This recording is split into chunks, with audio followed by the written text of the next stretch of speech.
Este año cumples 80 años, de ellos 60 como docente. Si tienes que elegir una frase con la que te recuerden, ¿cuál sería? Pues una vida dedicada a la docencia y posteriormente a la educación a distancia. Tienes 5 doctores, eres 5 veces doctor honoris causa, algo que no sé si hay alguien más que lo tenga. ¿Es tu mayor orgullo? Sí, evidentemente el ser doctor honoris causa de una universidad es el más alto honor que le puede caber a un universitario. Y en mi caso han sido 5 universidades de 5 países diferentes los que han reconocido que, bueno, que he dado algo, siempre en el campo de la educación a distancia. 40 libros, 300 artículos científicos, innumerables vídeos en YouTube. ¿Es un legado único en el mundo? Hombre, yo no diría eso. Lo que sí es cierto es que en el año 23, en noviembre, pues me concedieron el más alto honor que se puede conceder por el más alto organismo mundial de educación a distancia, que es el premio a una trayectoria en este campo. Desde el año 92, creo, se están otorgando estos premios y he sido el primer hispanohablante, o sea que de alguna manera el orgullo está ahí. Yo no sé, el premio ese, al menos en personas universitarias del ámbito hispanohablante, pues no se le concedió a ninguno. Entonces algo habremos hecho, es lo que digo, ¿no? Yo no creo, siempre lo digo, que no creo saber demasiado, pero además es que mientras más se sabe o más se estudia, se da uno cuenta que sabe menos, y entonces quieres avanzar más, la curiosidad se te va despertando y quieres ir. Y bueno, pues esa ha sido un poco mi trayectoria, pero no sé, ya digo, no sé, creo que hay otras personas muy valiosas en otros ámbitos, en otras áreas, pero sí ciertamente que yo a veces cuando me miro hacia adentro o veo lo que tengo colgado allí en mi casa, que antes lo tenía metido en cajones, y llegó un momento en que mis hijos ya me pegaban y decían, papá, pero ¿cómo tienes todo esto metido en los cajones? Y allí una pared entera, dice, ya que no te den nada más porque ya no cabe en la pared y no podemos poner. Bueno, la verdad que digo, bueno, pues sí parece que algo ha hecho uno en la vida, sobre todo en torno a la educación a distancia, el prestigio de esta modalidad, en fomentarla, en estudiarla, en practicarla, porque no he sido un mero teórico, sino un teórico que practica, y entonces creo que eso tiene su valor. Sí. 20 años como director de la Cátedra UNESCO de Educación a Distancia, ¿qué es lo que más recuerdas o el trabajo del que más estás orgulloso en ese ámbito? La Cátedra UNESCO de Educación a Distancia fue también otro logro, es decir, que se fijasen en mí. La Cátedra UNESCO la tenía anteriormente el doctor Marín Ibáñez, que fue mi maestro, pero él la disfrutó 2 años porque falleció. Y entonces, bueno, pues me nombraron a mí, desde la UNED se propuso a UNESCO mi nombramiento, porque era la persona quizás que más me dedicaba en esta casa a estudiar sobre la educación a distancia y a proyectarme hacia América Latina, que era de alguna manera el objetivo de la Cátedra UNESCO. El convenio UNESCO-UNED decía que tratásemos de proyectar lo que sabemos sobre este mundo, sobre este campo de educación a distancia, hacia los países de América Latina. Y entonces, bueno, pues eso hicimos.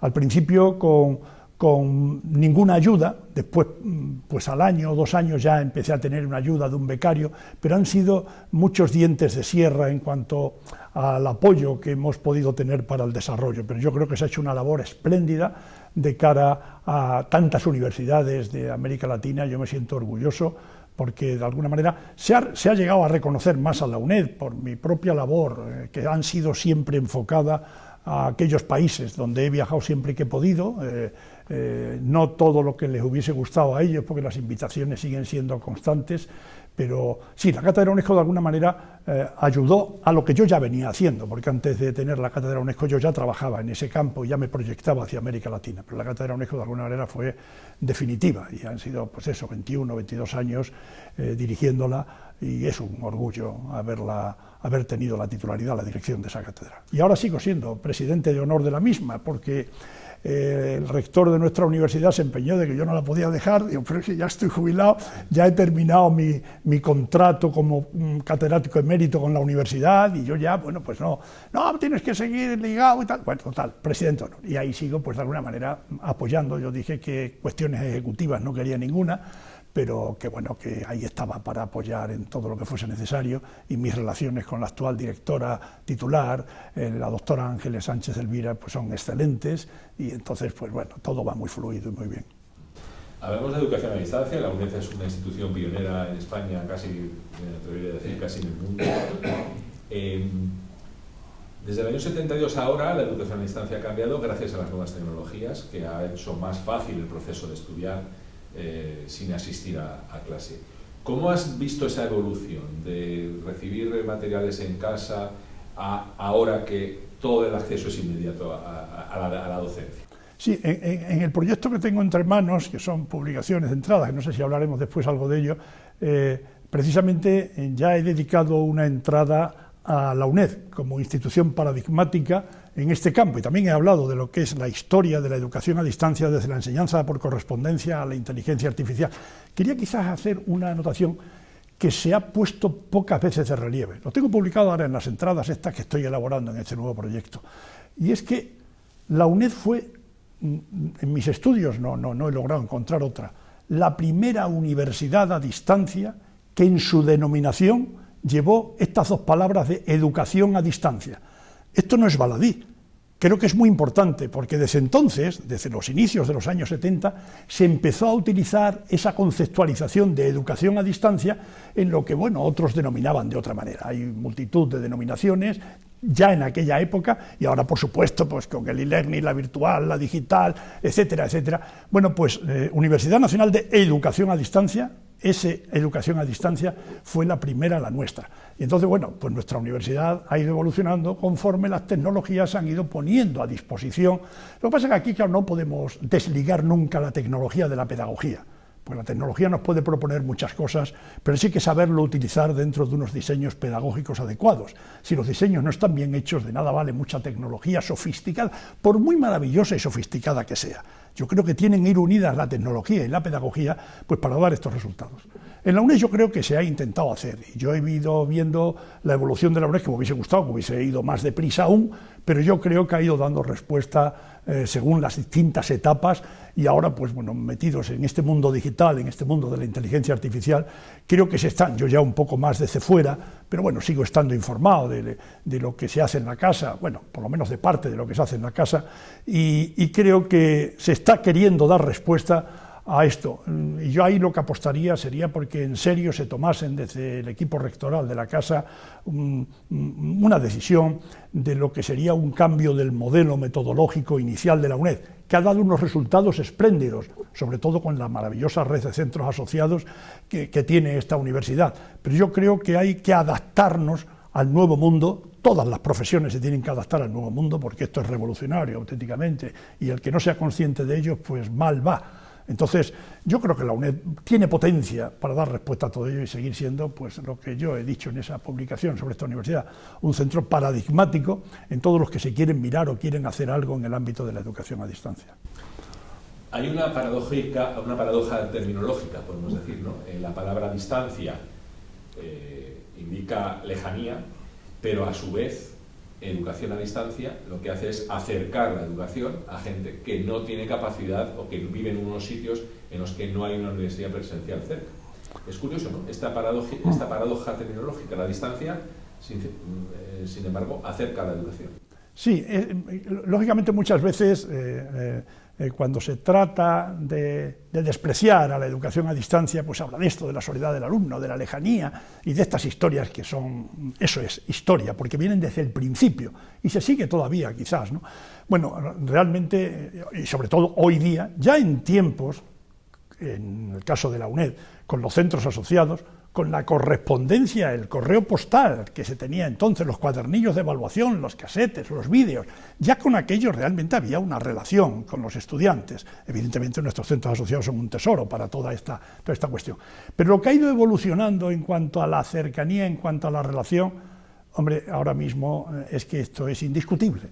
Es decir, la cercanía y la capacidad de interacción que tienen las nuevas tecnologías, esto hace que el estudiante pueda estar puntualmente conectado con su profesor, conectado con sus colegas, con sus pares, con sus iguales.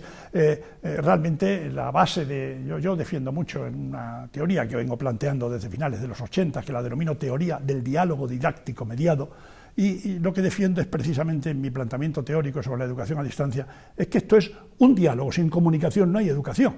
Y aquí la comunicación se dispara sobre todo con las nuevas tecnologías. Es didáctico porque hay una intencionalidad, es decir, estamos educando, no solo enseñando, no solo instruyendo, a distancia. Oiga, ustedes a distancia educan, sí.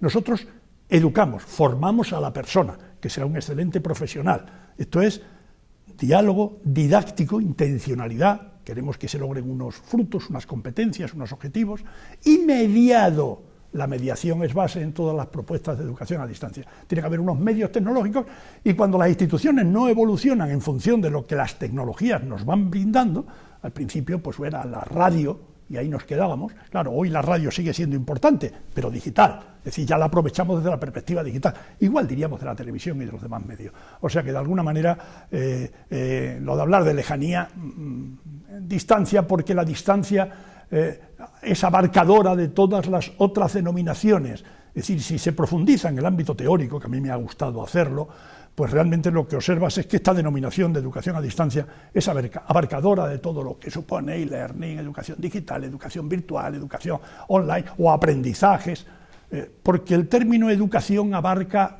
enseñanza, porque yo puedo enseñar, pero puedo enseñar a delinquir, y estoy enseñando, pero ya no estoy educando. Y lo mismo si estoy aprendiendo. Yo puedo aprender muchas cosas, pero puedo aprender a ser un delincuente. También puedo aprender a ser una persona íntegra, una persona formada, un buen profesional. Creo que esas distinciones a veces hay que tenerlas claras para saber por dónde nos movemos. Volvemos para acabar al principio.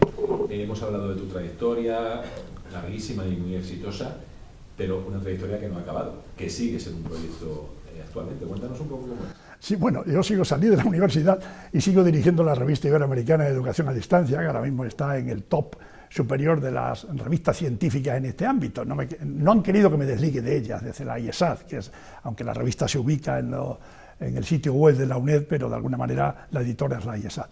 Y ahora, pues ya con aquello de que cumplo 80 años, en este año 25, pues me he metido efectivamente en un proyecto en el que estoy tratando, porque lo he empezado ahora en enero, estoy tratando de sintetizar, de compendiar todo lo que han sido los más de 40 libros, los 300 artículos, a ver si soy capaz de ponerle en orden con cuestiones publicadas en los años 80 que trato de actualizarlas al momento actual de la inteligencia artificial.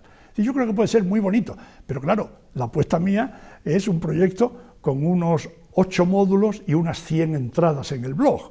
O sea que esa es la apuesta, no sé si llegaré o no. No sé si tendré fuerzas o no, o la salud me acompañará, pero es un proyecto apasionante, de una visión completa de todo lo que ha sido mi trayectoria, trayéndola al mundo de la década de los 20 de este siglo. Así es que vamos a ver cómo acaba esto. Pues ya está.